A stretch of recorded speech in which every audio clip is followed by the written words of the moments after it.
About racism if he ran for president? No. I know it exists. I know that you can't escape it, but I do not believe it is as prevalent as some on the left would like us to believe. I do believe a vast majority of Americans judge you on the content of your individual character rather than the color of your skin. I think a lot of people in America... Okay, this deformed, ugly-looking tether does not represent Black America. He represents the cowards of the Caribbean. I'm going to expand on this. We're going to keep going. Especially in this day and age, now more so than ever before, it's not about race. It's about the fact that they don't give a damn about it because they got their own problems. That's entirely different than believing they are superior to you and they want to hold you back from ascending. That's not what's going on to the degree. Racism has nothing to do with whites wanting to hold us back from ascending. It has to do with the non-payment of reparations, a lack of a Black hate crime bill, as well as other things, such as housing, access to capital, etc. But he doesn't know that because he's not a Black American. Keep that in mind. Agree that it was decades ago. What's going on now is that we have more white Americans and others suffering and worried about the state of our nation.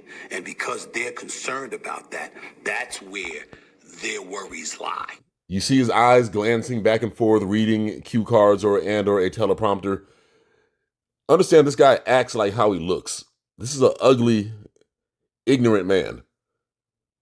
What kind of person flees from their homeland, then comes to a country and disrespects the population that made it possible for you? Meaning foundational Black Americans made it possible for Caribbean coons like this to come over here. This guy's bid for a presidential run is a joke. This is not a scholar. This is not an intelligent man.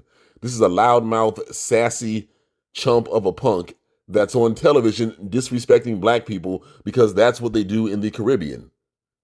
You got to, no, I did, better. This is ESPN's pet dog. Go, boy. Get him, boy. Get the Black athletes, boy. And the question in itself, what are you going to do about racism? That doesn't mean anything. Again, what are you going to do about reparations? Well, somebody like this doesn't want to pay reparations because he's not Black American. He has no ties to the American slave field, so he will not help Black Americans do anything because he hates Black Americans because he hates himself. Don't forget his white grandmother, so he tells us, told him to not worry about being called the N-word. To be a coward. This is a white man. Many people do not watch ESPN because of him. They don't want to see this ugly,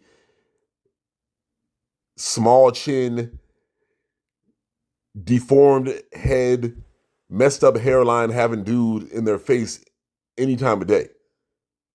He says nothing profound, nothing intelligent, nothing meaningful. It's all pandering and kissing up to white people. And what's funny is he really thinks that he's on to something. He really thinks he's found something that Black people don't know. He hasn't. We just choose not to kiss up to the whites because we don't have to do that. You can make the same money or more that Stephen A. Smith makes without kissing up. What a punchable, smackable face. You can see the fear and stupidity in his eyes. Look at his eyes. A hollow head, a hollow brain. All he knows is to be good and white people give me money. Or it's back to St. Thomas and the poverty on that nasty, dirty Caribbean island that he comes from. Now, I don't think many people are taking his bid for the presidency seriously. He'll never get my vote. Now, he only talks this sternly and firmly when he's talking about Black people. Now do you see why we support deportations? As a matter of fact, maybe we should look into Stephen A. Smith's background. Maybe that naturalized citizenship thing, that birthright citizenship thing should be visited. Scum like this should not be in the country. And he talks like this to get attention. That's the only way that he knows. Don't forget, this is a man that got his start in reporting by sullying the name and defaming the name of a deceased young Black man in New York. a man that was tragically killed. This was an athlete, a basketball player, and he put his business out in the street for no reason but to gain favor with the Jewish owners of the New York Post. And again, I point out that the Caribbean is in shambles. They're eating fisheye stew or whatever they eat over there because of this state of mind. He can't see the world in any other way but to step on other black people, him and his white grandmother. And this man is a cancer. So, this guy's never going to see the White House, but it'll be interesting to watch, what a coon and what high-level cooning looks like. I, for one, will be turning off his interviews whenever I see them from now on. I can't believe I'm reacting to this one, but it is important to document this type of thing, so those that are not in the know can understand why they should not take this man seriously. And again, he acts like how he looks. This is a deformed, ugly person that grew up in a house with 5 sisters in a house full of women, and he takes on their personality. The false bravado. This guy, you smack him one good time, he'll run to the cops as fast as he can. This is not a tough guy. It's a very sassy, a lot of attitude, a lot of neck rolling is the energy that we get. The facial expressions that he makes is that of a single mother. And the strategy that he uses of attacking black people, he's been doing this for decades. It's really sad, but it's very dangerous. And I echo the sentiments out there. This guy should not feel safe in the presence of black Americans. This guy should not feel comfortable around black Americans at any point, whether he's on the job, whether he's in an interview, whether he is on the street. It should be known that he is not at home. He is not amongst his people when he's amongst us. And people out there that do interviews with this guy should let him know that. As a matter of fact, don't even do an interview with him. There should be a complete and total boycott of ESPN by all athletes. I like the fact that LeBron James checked him in disrespecting his son. I like the fact that people like Terrell Owens and Kevin Durant have checked this punk.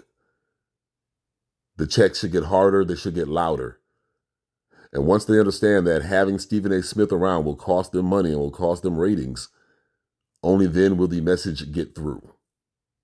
Whoever is sponsoring this guy's campaign, we need to find out who that person is and make sure whatever business they are into, they feel it. Stephen A. Stuck in a time warp. The reason why it sounds so crazy because we don't think like this. This is Caribbean culture. This is a man that was sitting at home and thinking about how much he hates black Americans. Now, don't forget, in the Caribbean, they look at this as success.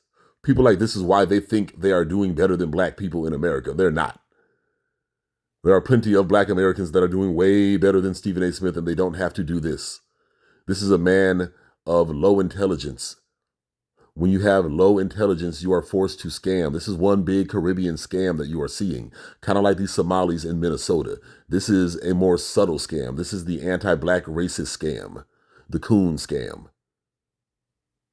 He's going to pretend to be black while saying negative, hateful things about black people. This is a first-class, boot-shuffling house Negro of the worst kind.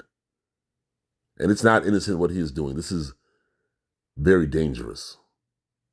Don't forget, this is a man that sat here and excused Dana White when he was on tape assaulting a woman. So he knows when to draw back. I'm trying to make my bosses some money, see if I can get me some of it. What a sad existence. There's no need to go over the myriad of raccoonish statements and gestures that this court jester has made in the past. But keep in mind, there will be more coming. I can't tell if the white media loves him or if they just put him out there as a clown show. But either way, they put him in our faces. Never forget, this is not a black man. This is a Caribbean coon. This is a tether. This is the definition of a tether. Someone that tethers on to the black experience, that tethers on to black America, then tries to sink the ship, tries to pull us down to his level. The fact that the killers of Breonna Taylor and many other black Americans in this country, Eric Garner's killer, Tamir Rice's killer, Philando Castile's killer, we can go on and on, are still walking around. That's something that must be dealt with. The fact that our ancestors have not got paid yet for their part in building this country. Well, the reason why is because they are black. That's why. But a scared Negro that's scared of his own shadow like Stephen A. Smith, he's scared to even say that. Don't forget, he got to where he is by being a coward. So he's not going to change now. But you all let me know what you think. Leave your comments in the box raw.